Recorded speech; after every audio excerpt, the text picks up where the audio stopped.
Fala, meu lindo, minha linda.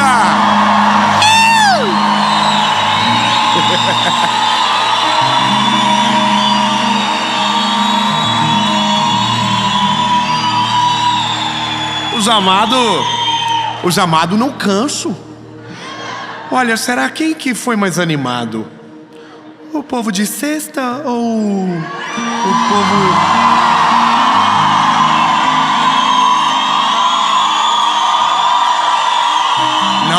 Não que eu queira fazer uma confusão, jamais. Mas eu acho que ganhou. Mas olha só, a gente vai para uma mensagem que é uma das grandes dificuldades nossas. Entender que, sim, Deus também fecha portas. Na nossa cabeça, muitas das vezes Deus só abre. Quem fecha é o time, né? Não é verdade? Então tudo que dá errado a gente diz foi o diabo. E às vezes o diabo não está nem, nossa, não estava nem sabendo. E a gente bota na culpa e Deus falou assim, não, esse crédito é meu. Fui eu que fechei a porta. Fui eu, e não tenta abrir.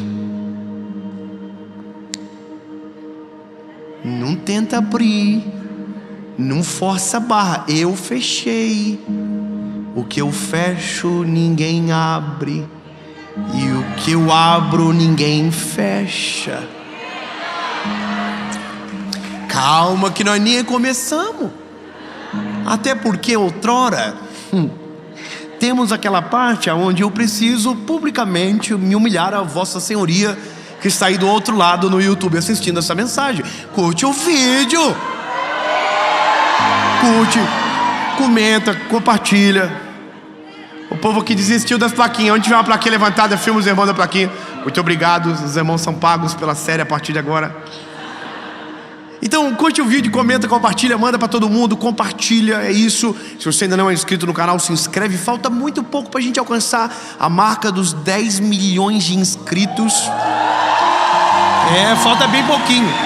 Sim, coisa assim de 1 milhão e tantos. Oh meu Deus, que tanto. Mas ainda em 2023, se Deus quiser, nós vamos fazer uma festa. Pegar um estádio aí, fazer uma confusão. Nós vamos celebrar. Fechou? Mas tem que... Não, top. Então se inscreve, ativa o sininho e bora pro vídeo.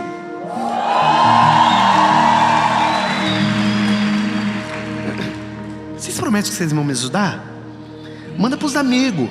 Se aqueles amigos meio encapetados assim que você tem, manda pra ele e fala assim, assiste uma mensagem, vê se você melhora. Antes de assistir, se inscreve. Depois você até esquece. Amém? Mas faz, manda isso.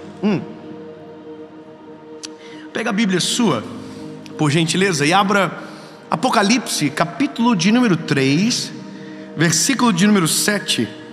A gente vai ler uma carta à igreja de Filadélfia, mais precisamente a parte B do versículo. Diz o seguinte: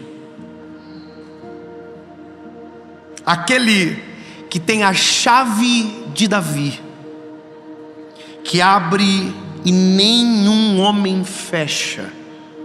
Aleluia. E aquilo que fecha, nenhum homem abre. Oh, aleluia. Vamos de novo. Aquele que o que abre, nenhum homem fecha. Mas o que ele fecha, nenhum homem abre. Eu vou te contar uma parada que é a gente, né? Nós somos uns filhos dramáticos de Deus. Se pudéssemos, nós desejaríamos que tudo aquilo que a gente escolhesse tivéssemos, que tudo aquilo que nós olhássemos e desejássemos viesse para as nossas mãos. Muitos de nós encaramos Deus da perspectiva errada, como se Deus fosse o gênio da lâmpada. Eu vi uma história esses dias de um mineiro. Por que, Senhor? Nada a ver essa história, Jesus. Mas eu lembrei dela, o mineiro pediu um queijo. Deixa pra lá, é muito sem graça. Não, irmão. Não, é porque a gente não sabe pedir. Tem coisa muito maior, mas a gente só pede aquilo que pra gente, pra aquele momento é bom. Mas Deus conhece o nosso futuro. Deus conhece o nosso hoje, o nosso amanhã, o nosso depois de amanhã. Então tem coisas que a gente pede que Deus deve olhar e falar assim: não, tá zoando. Irmão, eu imagino que Deus fica olhando para a gente e fala assim: mas é muito cabeçudo. Como é que eu pode? Jesus morreu por aquilo ali, ó. Olha que doido que ele é. Pede umas coisas. Se ele soubesse que o que eu tenho é muito maior, que os meus planos são muito maiores do que o dele, ele... Vou falar uma coisa para você. Engraçado, né? Eu agora, começo do ano, eu tô com um sonho no meu coração para um negócio aí que eu quero fazer, top. Ai. E aí um amigo meu falou assim: por que você não pede para Jesus isso? Aí eu falei para ele: sabe por quê? Porque eu tenho vergonha. Irmão, eu tenho vergonha de falar para Jesus. Eu tenho vergonha. E eu sei que ele sabe que eu tenho vergonha, mas sabe o que eu quero, entendeu? Então eu até escrevi num caderninho lá o que eu queria, mas todas as vezes que eu fui orar eu fico com vergonha de falar para Jesus aquilo lá. Eu falo assim, eu tô com vergonha, mas eu acho que seria maravilhoso, como diz meu filho, maravilhoso. Mas eu aprendi que o Senhor sempre tem coisas muito maiores, e que viver o plano de Deus é sempre viver além da nossa capacidade de sonhar. O que foi difícil para mim na caminhada foi entender que para Deus abrir alguma porta, muitas das vezes Ele vai ter que fechar centenas. E aqui mora o que nós chamamos de soberania de Deus. Lembra, a gente fala do livre-arbítrio, certo? A gente tem livre-arbítrio, as portas não. Não. Então igual eu dizer: filho, você pode entrar no quarto que você quiser, e eu tranco todas as portas e deixo só uma aberta. Não, vou dizer de novo: olha, você pode o que você quiser. Aí você vai, tenta abrir a porta, não abre. Aí abre, não abre. Aí uma abriu. É que você pode, mas só tem uma opção. Então às vezes a vida, o Senhor nos empurra só para uma direção. E é tão maravilhoso que isso acontece, porque isso nos tira dos improvisos. Isso nos tira de tentativas que não são necessárias. Por isso que é besteira a gente tentar controlar a nossa vida. É besteira. Desiste, bebê. Se você tem uma mulher controladora, fala para ela: linda, você não consegue nem a sua, quanto mais a minha. Desiste. A gente tenta ser inteligente demais e dominar sozinho. Linda, a gente não consegue. Deus é muito inteligente. A gente vai ficar batendo em portas que Ele já trancou. E se Ele trancou, bebê, não adianta tentar abrir. Sabe o que eu entendi no Senhor? Que a cada sim que Deus te dá, antes do sim teve centenas de nãos. Exatamente isso, porque foram os nãos que te levaram para aquele sim, foram as portas trancadas que te fizeram caminhar até a porta certa, foram os caminhos fechados que te levaram àquele que é o único caminho. Ou seja, Deus precisa te dizer não para você conseguir chegar no sim dele, senão você vai viver uma vida inteira de improvisos e nunca a sua vontade completa. A gente precisa que Deus olhe para a gente e diz não. A gente pede de novo e diz não. E a gente nunca pede direito, até uma hora que diz: essa é a porta, entra por ela. E aí a gente entra e descobre uma coisa: que aquilo era exatamente o que Deus tinha para nós.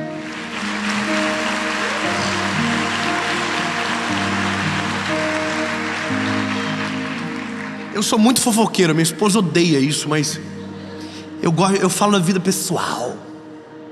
Amanhã é meu aniversário de casamento, amanhã.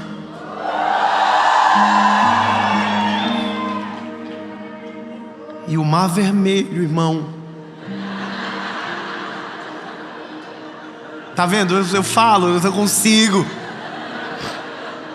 Minha esposa ligou para a doutora Érica, falou assim: olha, amanhã é o dia aí, poxa vida. Não vou falar do conselho da doutora Érica porque é muito pesado, mas eu não vou. Jesus, me perdoa, Senhor, não precisava falar nada disso, era outra coisa que eu ia falar. Mas se o Senhor quiser, Senhor Jesus, me dar uma ajuda para amanhã, seria... Ai, Senhor. Quem me conhece mais de perto, quem acompanha a gente, sabe que os meus filhos não são brasileiros. Eles são brasileiros, mas a primeira nacionalidade deles é americana. Os meus 3 filhos são americanos por um motivo só. E não é porque eu vou morar lá, ou porque eu quero morar lá, ou porque eu quero o documento dos meus filhos. Não é. Eu vou te contar uma história que eu nunca contei para ninguém, pelo menos publicamente.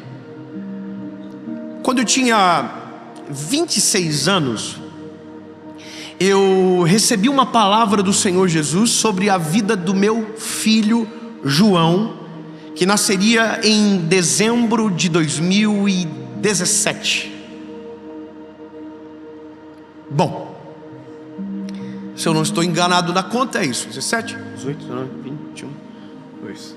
Não, 16, 17, 18, 19, 20. Isso. Só sobe 2, tira 3, vai 4, vai 5. É isso aí. Aí, irmão, eu vou contar essa história. Olha só, eu era radialista nessa época. Eu trabalhava numa rádio. Eu falava igual radialista. É muito legal. A voz de rádio, ela é diferente. Ela não é assim: oi, boa tarde. Ela é: oi, sabe? E era maneiro, eu amava. Eu trabalhei 7 anos nessa rádio. E era o sonho da minha vida trabalhar naquela rádio. Só que um dia Deus usou uma pessoa para falar comigo que o meu maior sonho seria só um hobby, não seria o meu trabalho. Bom, a vida passou e eu, na minha cabeça, estava vivendo exatamente o plano perfeito de Deus para mim, e que seria aquilo para sempre. Eu trabalhava numa rádio e pregava pelo Brasil, em apenas uma igreja, aos sábados, domingos, às vezes sextas-feiras eu tinha que viajar. E trabalhava na rádio. Essa era a minha vida.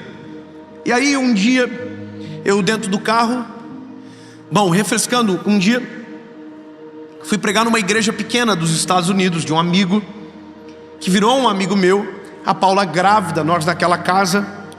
Ele olhou para nós e falou: por que vocês não trazem o João para nascer aqui, nos Estados Unidos? Porque eu havia falado de um desejo no meu coração, de um dia do meu filho fazer um seminário em uma escola teológica americana, que eu tenho muita admiração. E ele me falou aquilo e eu não tinha um pinto para dar água, irmão. Como que eu levo meu filho para nascer nos Estados Unidos? Eu não tinha dinheiro para pagar o parto no Brasil. Imagina pagar lá. Aí eu me lembro que eu falei não, minha esposa disse não, e voltamos para o Brasil. Quando foi por volta do mês de outubro, eu estava dentro do meu carro dirigindo, eu e minha esposa, e uma voz no meu espírito, no meu coração, disse de maneira muito clara: o João irá nascer nos Estados Unidos. Eu comecei a chorar com aquela voz muito forte no meu espírito. Disse para Paula: amor, eu estou sentindo, eu acho que o João vai nascer lá. O que você acha? Ela falou: loucura, a gente não tem condição. Eu falei: mas lembra do pastor que disse para nós que nos receberia e nos ajudaria para que o nosso filho nascesse lá? Aí ela falou: bom, uma coisa é convidar, outra coisa é receber, né? Não é verdade que a gente fala assim para todo mundo: vai lá em casa tomar um café. Mas tem gente que diz: não, tô brincando, não precisa. A gente faz a política da boa vizinhança, mas a gente não quer. Não, fica lá em casa. Dentro ele fala assim: não, brincadeirinha, vai pro hotel que é mais legal. E aí, irmão, tem gente que a gente quer mesmo, mas tem gente que a gente só, nossa, nem faz muita força. E aí eu me lembro que eu dentro do carro falei com a Paula: vamos fazer 3 provas com Deus. A primeira é ligar para esses pastores e sentir na fala deles se o que eles estão pedindo é verdade, se o que eles convidaram é verdade. O segundo é a gente ter a possibilidade de viajar, porque já é outubro. E a terceira é, se puder, os exames necessários, o período estiver perfeito para você ir. 3 provas com o Senhor. Primeiro, ligamos para o pastor por vídeo.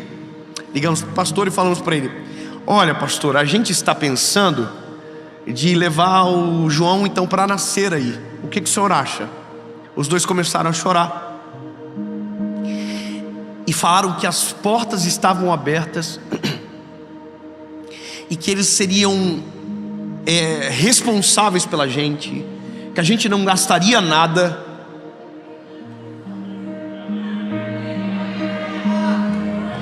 E até aqui tá tudo top. Então a gente desligou o telefone e agora vamos fazer os outros projetos, as outras provas. Fizemos a segunda e dava tempo, assim, dentro de 1 mês, todos os exames teriam que ficar prontos. A Paula teria que ir para os Estados Unidos. Só que eu tinha agenda até o dia do parto do meu filho, no Brasil. Resumindo, como fiz mais 2 provas, o Senhor confirmou as 2 provas com Deus que nós fizemos. A minha esposa embarcou num dia de manhã para os Estados Unidos, num dia à noite. No outro dia de manhã chegou, passou pela imigração. E qual era a nossa fala? Falaremos 100% a verdade.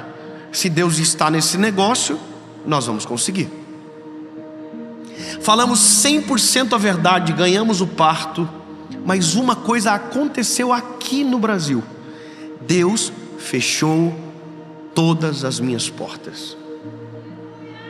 Todas. Eu fui obrigado a pedir demissão da rádio, que era o meu sonho. Como que eu vou para os Estados Unidos e ficar 1 mês e meio? Não tem empresa que libera. Então qual era o mais lógico? Para obedecer a voz do Senhor, abrir mão. E eu pedi demissão da rádio. Pedi demissão da rádio, mas aí eu contava com algo, com as agendas, que então me ajudariam pelo menos a manter a casa em ordem. O que aconteceu? Todas as agendas caíram. E as que iam entrar, parece que o povo desistia na hora que ligava. As portas todas se fecharam para mim no Brasil. Eu preguei o último dia no Brasil, fui de surpresa para os Estados Unidos, comprei com pontos de milhas no meu cartão de fidelidade. Viajei para os Estados Unidos. No dia que eu cheguei, de surpresa, meu filho nasceu na manhã seguinte. Meu filho nasceu, uma promessa de Deus para ele que nós estávamos vivendo, e a gente não tinha para onde voltar, não tinha mais o trabalho e não tinha mais nada de agenda. Eu me lembro que nessa época quem fazia a minha agenda era a Paula, e eu perguntava para ela: e aí, amor, tem alguma coisa? E ela dizia: não, mas fica tranquilo, o povo liga só depois de fevereiro. Mentira. Quando era dezembro a gente já tinha fechado o ano todo, mas todo mundo desistiu. Na verdade, Deus havia fechado todas as portas. E aí, lindo, num belo dia de 2017, no começo do ano de 2017, em janeiro, eu estava na cozinha da casa do pastor que nos recebia, chorando, falando com Jesus, com todas as portas trancadas, dizendo: Jesus, o que eu vou fazer da minha vida? Senhor, eu não sei como vai ser a minha volta. Eu tinha 10 mil reais guardado, 10 mil reais de conta para pagar. Jesus, eu vou pagar as contas e o próximo mês o que eu faço? Jesus, e o meu ministério acabou, eu te obedeci. E nessa oração, Deus me fez ver uma imagem de uma pregação em um vídeo que parecia um clipe de música.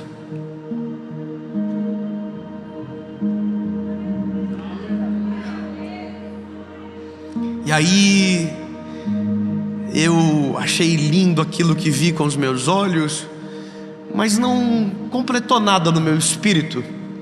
Havia uma outra família que morava na casa embaixo, era uma casa de 2 famílias. Fomos convidados para jantar. Quando eu desci, estava passando um clipe musical de um ministério chamado Cristo Vivo, do Davi Zulato. E eu me lembro que o clipe era em cima de um tapete bonito, com umas luzes de sarau assim. E o Senhor falou no meu espírito o que estava falando lá em cima. Eu olhei para aquilo e o Senhor falou para mim: é assim que eu quero.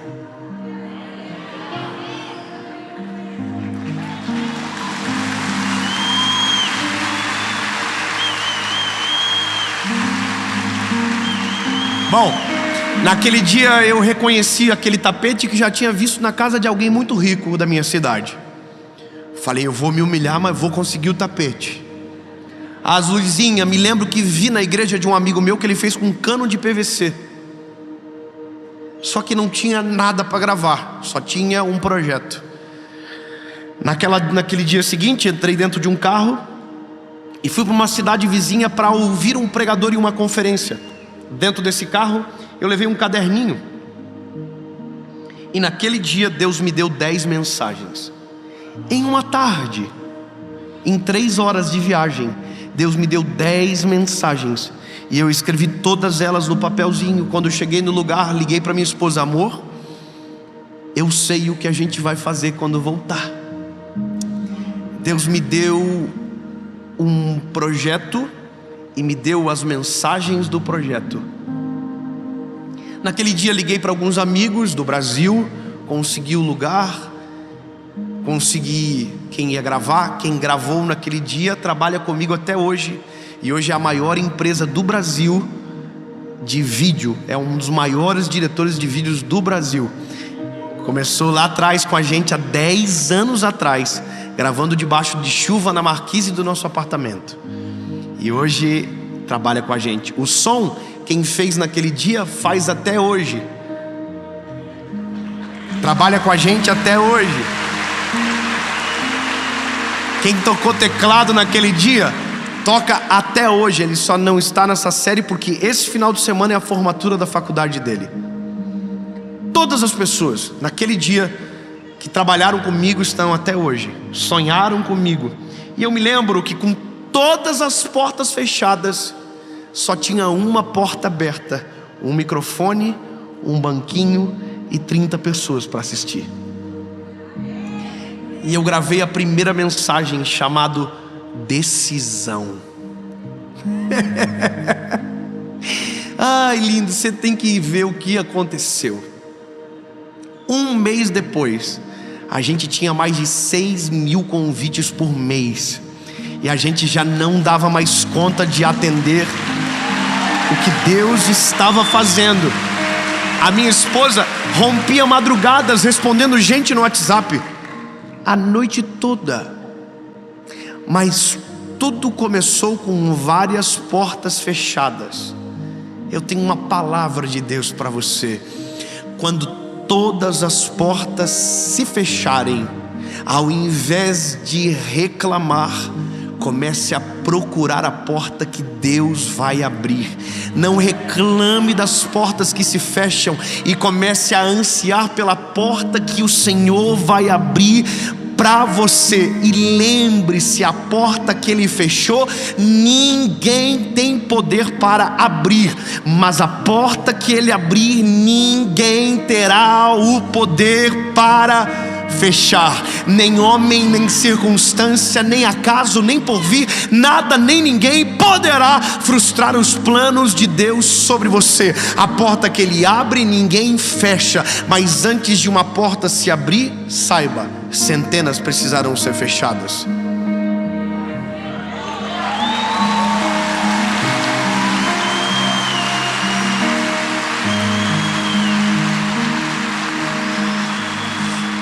Ah, lindo, eu sinto lhe informar, mas quando a porta fechar na sua cara, vai doer. Não é fácil, não é simples, não é mamão com açúcar, não é que top, uau, as portas se fecharam e estamos muito felizes. Eu chorava na presença de Jesus.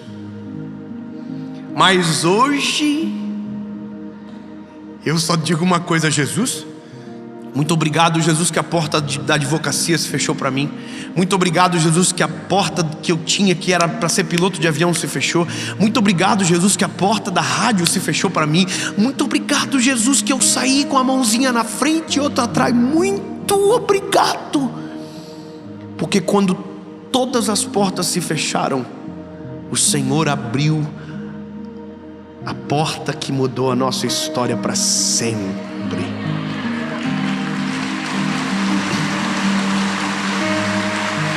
Então, lindo, deixa eu te falar, não reclama do emprego que se foi, não reclama do projeto que frustrou, não reclama da porta que se fechou. Começa a preparar o teu coração para a porta que Deus vai abrir. Em nome de Jesus, amém.